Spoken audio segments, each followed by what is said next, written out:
El título de hoy se llama Cuando tu confianza flaquee. Y vamos a, como siempre, poner la escuela dominical en la mano de Dios, una oración cortita, ¿verdad? Jehová Dios, tú que eres un Dios tan amoroso, Señor, yo te pido, Señor, que tú nos des sabiduría y discernimiento para entender esta palabra preciosa, Señor, que tú nos vas a traer, Señor.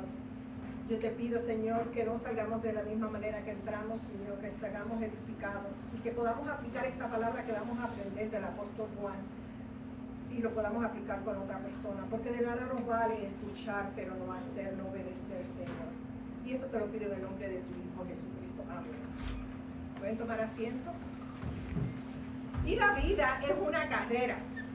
Nosotros estamos siempre corriendo en el trabajo, nosotros estamos corriendo con la crianza de los hijos, a veces nos toca hasta la crianza de los nietos, y hasta se nos cae el pelo, se nos pone blanco en esa carrera. Pero Juan nos enseña que si nos sacrificamos por Cristo, podemos correr hasta un maratón y Dios va a estar siempre con nosotros, que podemos tener esa confianza, y eso es lo que vamos a estudiar en el día de hoy. Amén. ¿Quién me puede leer Primera de Juan 3, 21, 24? ¿Voluntario, voluntaria? Amén. Amén.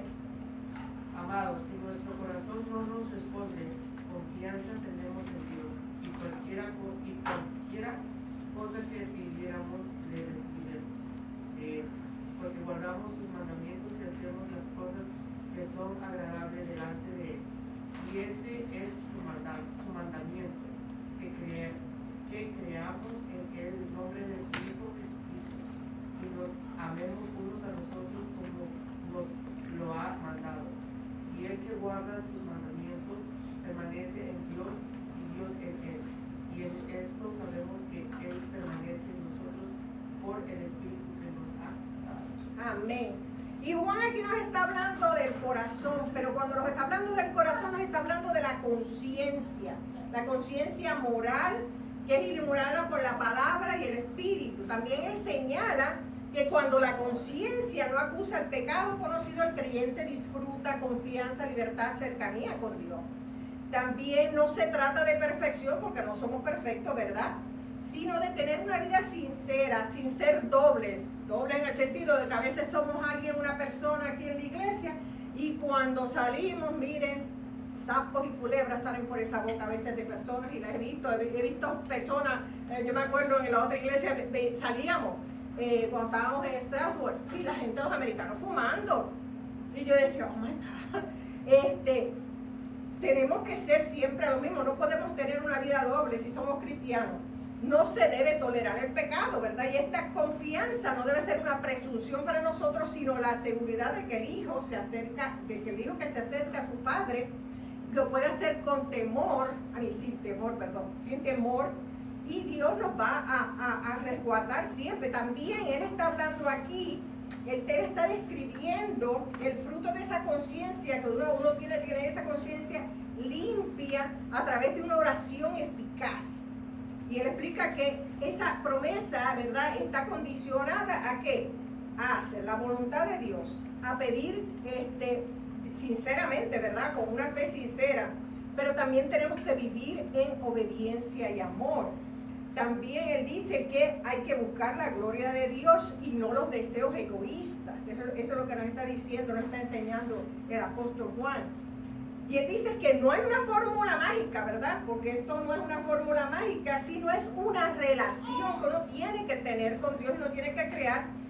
Y el corazón, ¿verdad? Por eso Él habla del corazón. Dice que el corazón obediente ora con rectitud y Dios responde a su tiempo, porque no es el de nosotros, ¿verdad? No es, y de la manera que Él entienda que nos edifica a nosotros. Porque a veces nosotros, ¿verdad?, queremos 20,000 cosas y pedimos 20,000 cosas, y eso no es lo que Dios quiere para nosotros. Ahí también Él está resumiendo que la vida del cristiano es un solo mandamiento en dos dimensiones, que es, ¿verdad?, creer en Jesucristo, no solo aceptarlo, sino confiar, rendirse, reconocerlo como hijo y reconocer que Él es enviado, ¿verdad?, por el Padre, y tener una fe correcta, que es el fundamento de la obediencia, y amarnos unos a nosotros. Y el amor no es opcional, no podemos decir, yo voy a amar a este, pero a aquel no lo amo porque me cae mal, porque es boricua. No, tenemos que amarnos todos, ¿verdad? Y esto es, el amarnos es una evidencia de una fe verdadera. Y Juan dice que son inseparables. No puede haber una persona que quiera a Dios, pero que no ame al prójimo, o sea, que tiene que ser junto, ¿verdad? Él está también hablando de que los mandamientos no es un legalismo, que la obediencia no crea la relación, pero confirma esa relación con Dios, ¿verdad?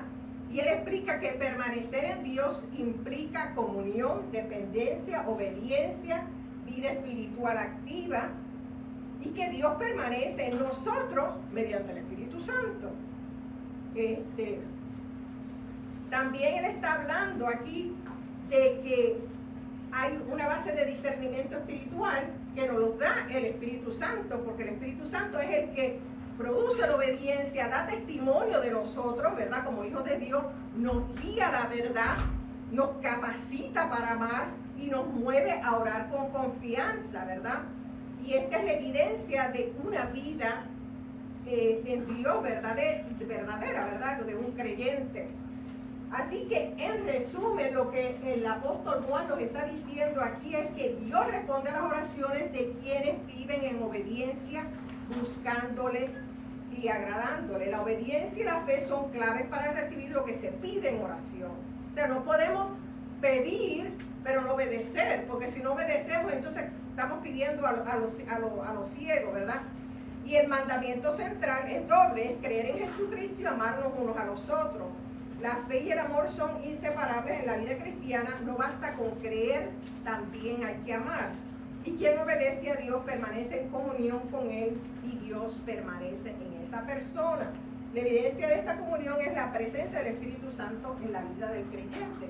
Así que, en resumen, tenemos que amarnos unos a los otros. Tenemos la gracia del Espíritu Santo que nos redarguye, nos corrige, nos hace grandes cosas por nosotros, ¿verdad? Y nos da esa posibilidad de amar unos a los otros, de perdonar sinceramente, ¿verdad? Y todo lo que nosotros querramos, ¿verdad? Lo podemos pedir a Dios, que a veces uno tiene que pedir que nos dé discernimiento, que nos dé sabiduría. Y eso es lo que nos habla el apóstol Pablo en estos versículos. Vamos a ver qué nos dice en 1 de Juan 4, del 1 al 3, un voluntario, una voluntaria.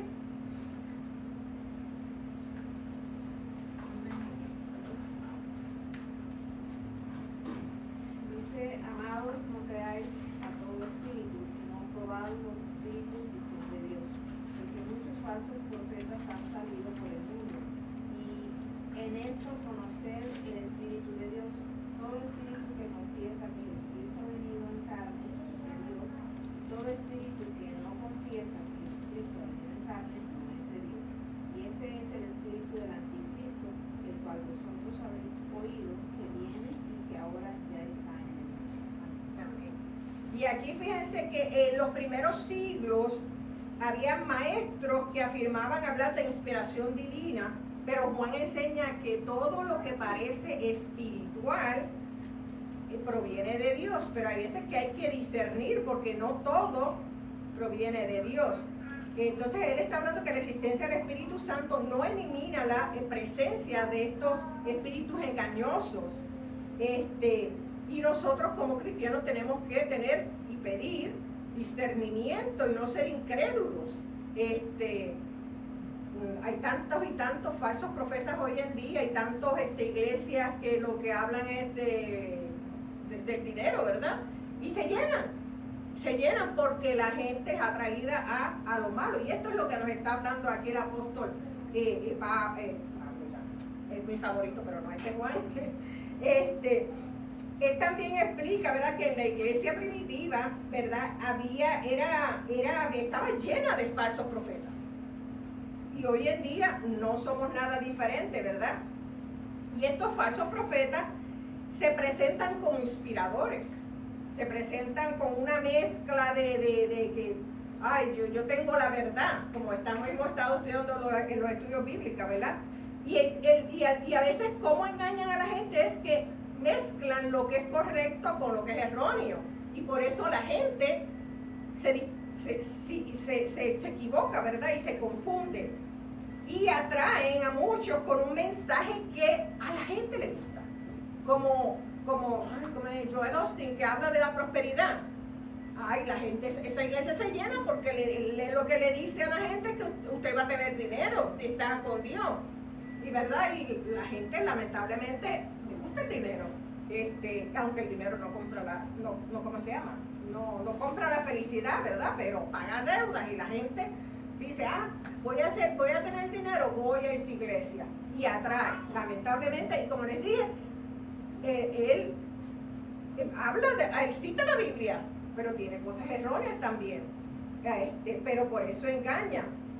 Y Juan, fíjense que dice, puedo hablar, o no dice, no puedo haber, no puede haber, si no ha salido, lo que indica que es un peligro real y presente en que estos, ¿cómo se llama?, falsos profetas estaban en ese tiempo como lo están ahora. Así que nosotros tenemos que no dejarnos llevar por la emoción a veces cuando se va a una iglesia, se escucha la palabra. Más bien nosotros tenemos que pedir discernimiento y algo que sea más espiritual y que nos acerque a Cristo. Tenemos que buscar lo que es la sana doctrina todo el tiempo. Sana doctrina. ¿Cómo sé si hay una sana doctrina? Bien fácil. La Biblia. Lea la Biblia, escudriña la Biblia y vas a ver si eso es lo que está diciendo el pastor o lo que está diciendo alguien. No está en la Biblia, pues ya estamos mal. Así que esa es su mejor manera de confirmar de que es una sana doctrina donde usted está escuchando palabras. También hay algo que es importante que él estaba diciendo, había en los tiempos de antes también, mucha gente, lo que se llama el docentismo, es que creían que Dios no había, ¿cómo se llama? No había estado un cuerpo humano en los tiempos de allá. Y Juan lo que dice es que nosotros tenemos que reconocer que Jesucristo encarnó realmente, ¿verdad? Y que dice, todo espíritu que confiese que Jesucristo ha venido en carne es de Dios. Así que tenemos que confesar, tenemos que afirmar, tenemos que sostener y enseñar la verdad, una doctrina sana, ¿verdad? Tenemos que hacer las cosas correctamente si queremos tener esa relación con Dios. También aquí él está hablando de negar la encarnación, que dice no es un menor, sino una señal de que el espíritu es un espíritu contrario a Dios. Así que el mensaje que distorsiona a Cristo, aunque puede ser o parecer espiritual, a veces no proviene de Dios. Y tenemos que discernir, tenemos que aprender yo a veces en parte de mis oraciones siempre yo le digo a Dios que me dé de discernimiento para saber lo que es correcto, porque a veces escucho otros pastores, ¿verdad? En el tiempo que no estoy en la iglesia, y a veces uno no sabe quién está enseñando algo que es incorrecto, aunque yo soy de las que busco en la Biblia porque Dios nos mandó a escudriñar la palabra, ¿verdad? Pero tenemos que ver que hoy en día tenemos estos falsos profetas que están en el mundo, que están tratando de distorsionar la palabra de Dios, que están tratando de equivocarnos. Muchas de estas pruebas son las simples sectas, que parecen tan inofensivas y que los hemos estudiado, y no, obviamente, no atacando las iglesias ni a las personas, sino la doctrina que están enseñando es incorrecta. Así que nosotros tenemos que ser activos en nuestra fe y tratar de buscar lo que es correcto, porque sabemos que estamos en tiempos difíciles y no queremos escuchar nada que sea incorrecto. En resumen, aquí lo que Juan nos está advirtiendo es que no deben creer en todo espíritu, sino que deben probar si los espíritus que son de Dios solamente, porque hay muchos falsos profetas en el mundo y tenemos que discernir bien claro que todo espíritu que confiese que Jesucristo ha venido en carne es de Dios, y el que no lo confiese obviamente no es de Dios, porque hay religiones o sectas que todavía dicen que Jesucristo no ha venido. que Él no se hizo carne. Así que tenemos que estar cuidados, ¿verdad? De dónde, cosas que leemos, ¿verdad? Así que primera de Juan, ¿quién me quiere leer primera de Juan 4 al 4:6? Hermana Beatriz, usted que está sentadita allá atrás. Primera de Juan 4:6. 4:6. Esto es bien voluntario. Hijitas, vosotros sois de Dios y los habéis vencido, porque mayor es el que está en vosotros que el que está en el mundo. Ellos son del mundo, por eso hablan del mundo, y el mundo los oye. Nosotros somos de Dios, el que conoce a Dios nos oye, el que no es de Dios no nos oye. En esto conocemos el espíritu de verdad y el espíritu de error. Amén. Y aquí cuando Él está hablando, diciendo, habéis vencido, Él no se refiere a nosotros, sino a una victoria espiritual. Cuando nosotros tenemos el Espíritu Santo, podemos discernir de la palabra correcta, de la doctrina que es correcta, de la doctrina que es incorrecta. Así que el Espíritu Santo es el que nosotros nos lleva a ver qué es lo que nosotros debemos alimentarnos, ¿verdad? También Él está hablando aquí de los falsos profetas y de los maestros, y Él estaba denunciándolos, ¿verdad? Y Él está diciendo, no acepten esa información, ¿verdad? ¿Qué valores tiene? Lo único que enseña es lo que al mundo le atrae. Y lamentablemente, como digo yo, si usted le dice a alguien, no un cristiano verdadero, ¿verdad? Pero si usted le dice a alguien, tengo un barbecue en mi casa el domingo, o ve a la iglesia, ¿qué va a escoger? El barbecue. Lamentablemente, porque lo que hay en el mundo atrae más que las cosas de Cristo. Pero nosotros tenemos un galardón cuando estamos en Cristo, ¿verdad? No tenemos que seguir buscando esos galardones. Así que Él está diciendo, miren, tengan cuidado, no confronten, no confronten esas doctrinas que no sirven. También Él está hablando de que quien conoce a Dios reconoce lo que es una enseñanza perfecta o que no tiene falsas doctrinas. ¿Y cómo nosotros podemos reconocer cuando es falsa? Lea la Biblia, vaya a ¿cómo se llama? Tiene que aprender, tiene que instruirse, ¿verdad? Un poquito, porque no hay otra manera. Si no, va a ser engañado. Lamentablemente, si uno no escudriña las escrituras, tiene la posibilidad de que lo engañen. Y hay que reconocer que, ¿verdad? Quien rechaza las cosas de la Biblia, ¿verdad? De Dios, pues no es de Dios. Así que debemos apartarnos completamente de estas personas que nos pueden servir de piedra de tropiezo. También él está hablando del espíritu de verdad, que es el que reconoce a Cristo, el que acepta las enseñanzas y el que obedece a Dios. Y está hablando del espíritu de error, que es el que distorsiona a Cristo, el que rechaza la doctrina y que acomoda el mensaje de la Biblia a su conveniencia, al mundo, a lo que es más fácil. Porque yo puedo leer y decir, yo creo que esto es lo que dice, yo voy a interpretar. Eso es un error. La Biblia se lee y se interpreta como dice, no a mi conveniencia, no lo que yo creo, porque eso, no, Dios me habló en la Biblia y viene la gente lo pone a su conveniencia. Lamentablemente, la Biblia no se interpreta de esta manera. En resumen, aquí Juan lo que afirma es que los creyentes han vencido a los falsos maestros porque el Espíritu de Dios, que es el Espíritu Santo, habita entre nosotros, ¿verdad? Y que ese espíritu de error que opera en el mundo, si nosotros estamos vigilantes, no vamos a caer en esta equivocación. También él explica que los falsos profetas son escuchados porque el mundo le gusta lo que es del mundo y es más fácil. Nadie dijo que el cristianismo es fácil. Vamos a tener pruebas, pero mientras más estamos, más fuertes nos hacemos espiritualmente, nuestra fe engrandece y los problemas menguan, porque de verdad que van a desaparecer. Amén. No todo el tiempo, ¿verdad?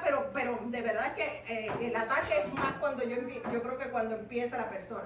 Pero también él establece que tenemos que usar discernimiento. Tenemos que ser diligentes y usar discernimiento, porque la verdadera enseñanza proviene del Espíritu, que es de verdad, no del error. Así que, como conclusión, ¿verdad? Mire, busque, lea la Biblia, escudriñe la Biblia. ¿Para qué? Para que usted cree en su ser, para que usted sepa lo que es la sana doctrina, para cuando alguien se pare a hablar, no lo coja de bobo, porque eso es lo que pasa en otras sectas, que la gente no escudriña la Biblia, no sabe lo que dice la palabra. También, para esa persona que está, quizás usted tenga a alguien al lado suyo, o quizás tenga a alguien en el trabajo que esté confundido, mire, escribe una notita edificante, una notita bonita, ¿verdad? Que lo inspire a que busque de Dios. Y lo otro es que también el ayuno nos recomienda que el aguantar el apetito a veces fortalece el Espíritu Santo. Así que vamos a ayunar de vez en cuando, aunque sean 2 o 3 horitas, no le digo todo el día, pero vamos a seguir las recomendaciones. Amén, pastor. Así, hermano. Estaba meditando en lo que dice en la escuela dominical de esta mañana, y a veces nosotros quizás no nos cuestionamos, hermano, porque es que la palabra de Dios dice que fíjese, una de las cosas que Dios más castiga, y tal vez usted lo ha escuchado, es que dice, y el que sirva de tropiezo, dice, a estos pequeñitos, ¿qué es lo que dice la palabra de Dios? Que más le vale que se ponga ¿cómo le dice? Una piedra de molino. Y para los que crecimos quizás en ese tiempo donde el maíz se molía, hermano, era una piedrecita, fíjese, y el maíz se molía, y pensamos muchas veces que ese es el tipo de piedra que habla la palabra de Dios, pero no. El tipo de piedra que habla la Biblia es la que utilizaban, fíjese, las bestias, los asnos, los caballos, para aplastar siempre el cereal, ¿verdad? Entonces, y luego dice que se lance a lo profundo de la mar. ¿Por qué es que habla la palabra de Dios así con aquellas personas que más bien en vez de edificar destruyen? Los pequeñitos en este caso son bebés, ¿verdad? Que vienen caminando en la fe. Y si usted lee la palabra de Dios, hermano, Dios toma muy en serio acerca de esto, de servirle de tropiezo a las demás personas. Si recomienda la Biblia esto, póngase a pensar lo que significa para Dios que haya alguien salidose de la iglesia, o ya decir yo no voy más a esa iglesia, simplemente porque alguien le sirvió de tropiezo, simplemente porque alguien no hizo lo que tenía que hacer. Y la palabra de Dios es enfática en eso, hermano. Los falsos profetas no solamente usan la Biblia, pero también usan algo más, y dice la Escritura que eso lo utilizan para engañar a las demás personas. Muchas personas hoy en día están al frente de las iglesias por intereses económicos. Mucha gente hoy en día está al frente de las iglesias, hermano, por conveniencia o por cualquier razón. Pero todas esas, ¿sabe qué? Lo que va a servir va a ser piedra de tropiezo a las demás personas. Y usted y yo tenemos de tener mucho cuidado con eso. ¿Cuál es el fin de que la palabra de Dios nos enfoca a nosotros? Porque yo he escuchado muchas versiones acerca de la gente dice, por ejemplo, de Gigi Ávila, se hablan cosas buenas, cosas malas de Gigi Ávila. ¿Qué es lo que vamos a ver de él? Los frutos, ¿verdad? Las cosas que él decía y por qué era que no se cumplió lo que él decía. Bueno, usted haga el discernimiento si es un falso maestro o no. Tenemos a personas como Cash Luna, por ejemplo, Guillermo Maldonado en nuestra época contemporánea. Pero hay algo que usted y yo debemos de estar claros. La palabra de Dios nos manda, y de hecho el mensaje después de la escuela dominical trata acerca de eso, hermano. Trata acerca de una vida de tibieza espiritual. Dios no nos mandó a nosotros a quedarnos ni fuera ni en medio. ¿A qué nos mandó el Señor? A seguir al frente. ¿Y sabe qué es lo que la palabra de Dios nos invita a usted y a mí siempre a buscar? ¿Qué es? Nos invita a buscar ¿qué es? La verdad. Cuando usted y yo buscamos la verdad, hermano, Dios, créame, siempre, siempre nos va a usar, nos va a dar discernimiento para saber que lo que estamos aprendiendo es lo correcto.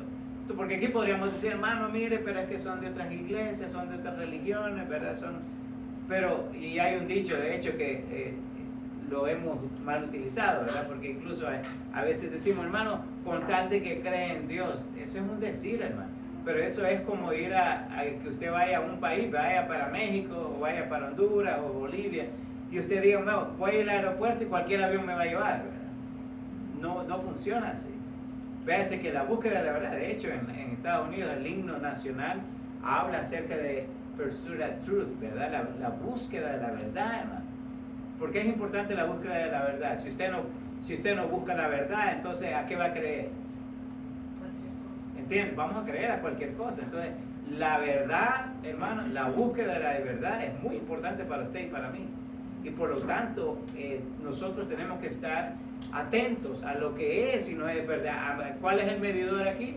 ¿Cuál es el método científico? Es la palabra de Dios. No hay otra forma, hermano, de verificarlo. No de que, ¿verdad?, que hay un pastor que está orando para que las hermanas bajen de peso. Muéstreme dónde está eso en la Biblia. Tiene que cuestionar esas cosas.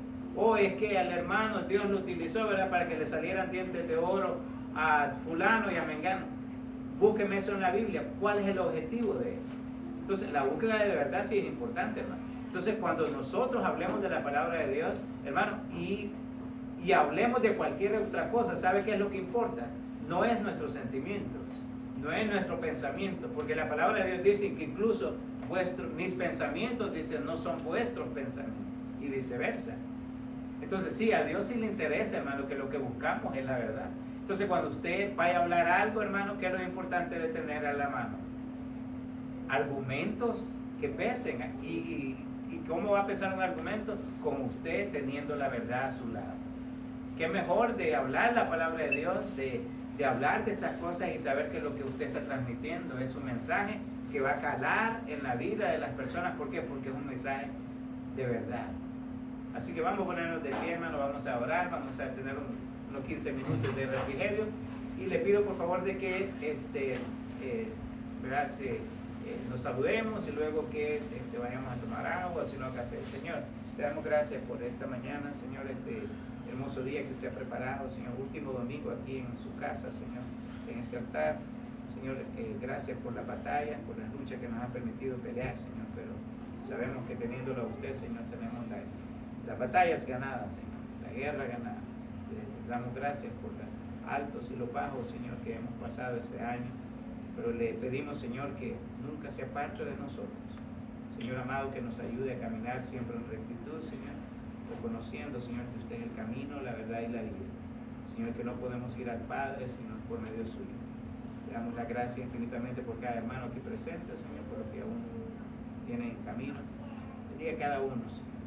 Padre, que esta palabra pueda haber llegado a los corazones, a las mentes, y que nos desafíe, Señor, de cierta manera, Señor, que seamos sabios para poder decir, Señor, quiero aprender más de ti. Te agradecemos infinitamente en el nombre de Jesús. Oramos. Amén. Saludémonos en el amor del Señor, hermano.